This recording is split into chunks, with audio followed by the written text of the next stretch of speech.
Primeiro livro de Reis, capítulo 13. E eis que, por ordem do Senhor, veio de Judá a Betel um homem de Deus, e Jeroboão estava junto ao altar para queimar incenso. E ele clamou contra o altar por ordem do Senhor e disse: Altar, altar. Assim diz o Senhor: Eis que um filho nascerá à casa de Davi, cujo nome será Josias, o qual sacrificará sobre ti os sacerdotes dos altos que sobre ti queimam incenso, e osso de homens se queimarão sobre ti. E deu naquele mesmo dia um sinal dizendo: Este é o sinal que o Senhor falou: Eis que o altar se fenderá e a cinza que nele está se derramará. Sucedeu, pois, que, ouvindo o rei a palavra do homem de Deus que clamara contra o altar de Betel, Jeroboão estendeu a sua mão e sobre o altar, dizendo: Pegai-o. Mas a sua mão que estendera contra ele se secou e não podia tornar a trazê-la a si.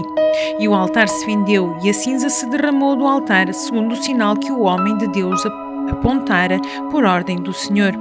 Então respondeu o rei e disse ao homem de Deus: Roga à face do Senhor teu Deus e roga por mim, para que se me restitua a minha mão. Então o homem de Deus suplicou ao Senhor, e a mão do rei se lhe restituiu e ficou como dantes. E o rei disse ao homem de Deus: Vem comigo para casa e conforta-te, e dar-te-ei um presente. Porém o homem de Deus disse ao rei: Ainda que me desses metade da tua casa, não iria contigo, nem comeria pão, nem beberia água neste lugar. Porque assim me ordenou o Senhor pela sua palavra, dizendo: Não comerás nem pão, nem beberás água, e não voltarás pelo caminho por onde vieste. Assim foi por outro caminho, e não voltou pelo caminho por onde viera a Betel. E morava em Betel um homem profeta, e vieram seus filhos e contaram-lhe tudo o que o homem de Deus fizera naquele dia em Betel, e as palavras que disseram ao rei, e as contaram a seu pai. E disse-lhes seu pai: Porque caminho se foi? E seus filhos lhe mostraram o caminho por onde fora o homem de Deus que viera de Judá. Então disse a seus filhos: Albardai-me um jumento, e albardaram-lhe o jumento no qual ele montou. E foi após o homem de Deus e achou-o assentado debaixo de um carvalho e disse-lhe: És tu o homem de Deus que vieste de Judá? E ele disse: Sou. Então lhe disse: Vem comigo à casa e come pão. Porém ele disse: Não posso voltar contigo, nem estarei contigo, nem tampouco comerei pão, nem beberei contigo água neste lugar. Porque me foi mandado pela palavra do Senhor: Ali não comerás pão, nem beberás água, nem voltarás pelo caminho por onde vieste. E ele lhe disse: Também eu sou profeta como tu, e um anjo me falou por ordem do Senhor, dizendo: Faze-o voltar contigo à tua casa, para que me coma pão e beba água. Porém mentiu-lhe. Assim voltou com ele e comeu pão em sua casa e bebeu água. E sucedeu que, estando eles à mesa, a palavra do Senhor veio ao profeta que o tinha feito voltar. E clamou ao homem de Deus que viera de Judá, dizendo: Assim diz o Senhor, porquanto foste rebelde à ordem do Senhor e não guardaste o mandamento que o Senhor teu Deus te mandara. Antes voltaste e comeste pão e bebeste água no lugar que o Senhor te dissera: Não comerás pão nem beberás água. O teu cadáver não entrará em sepulcro dos teus pais.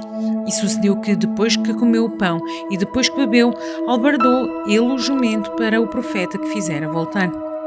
Este depois se foi, e um leão o encontrou no caminho e o matou, e o seu cadáver ficou estendido no caminho, e o jumento estava parado junto a ele, e também o leão estava junto ao cadáver.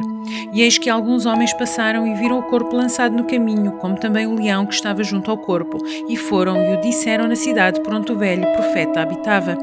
E ouvindo o profeta que o fizera voltar do caminho, disse: É o homem de Deus que foi rebelde à ordem do Senhor. Por isso o Senhor o entregou ao leão, que o despedaçou e matou, segundo a palavra que o Senhor lhe dissera. Então disse a seus filhos: Albardai-me o jumento. Eles o albardaram. Então foi e achou o cadáver estendido no caminho, e o jumento e o leão que estavam parados junto ao cadáver. E o leão não tinha devorado o corpo, nem tinha despedaçado o jumento. Então o profeta levantou o cadáver do homem de Deus e pô-lo em cima do jumento, levando-o consigo. Assim veio o velho profeta à cidade para o chorar e enterrar. E colocou o cadáver no seu próprio sepulcro, e prantearam-no, dizendo: Ah, irmão meu! E sucedeu que, depois de o haver sepultado, falou a seus filhos, dizendo: Morrendo eu, sepultai-me no sepulcro em que o homem de Deus está sepultado, pondo os meus ossos junto aos ossos dele. Porque certamente se cumprirá o que, pela palavra do Senhor, exclamou contra o altar que está em Betel, como também contra todas as casas dos altos que estão nas cidades da Samaria. Nem depois destas coisas deixou Jeroboão o seu mau caminho. Antes de todo o povo tornou e constituiu sacerdotes lugares altos, e a qualquer que queria consagrava sacerdote dos lugares altos. Isso foi causa de pecado à casa de Jeroboão, para destruí-la e extingui-la da face da terra.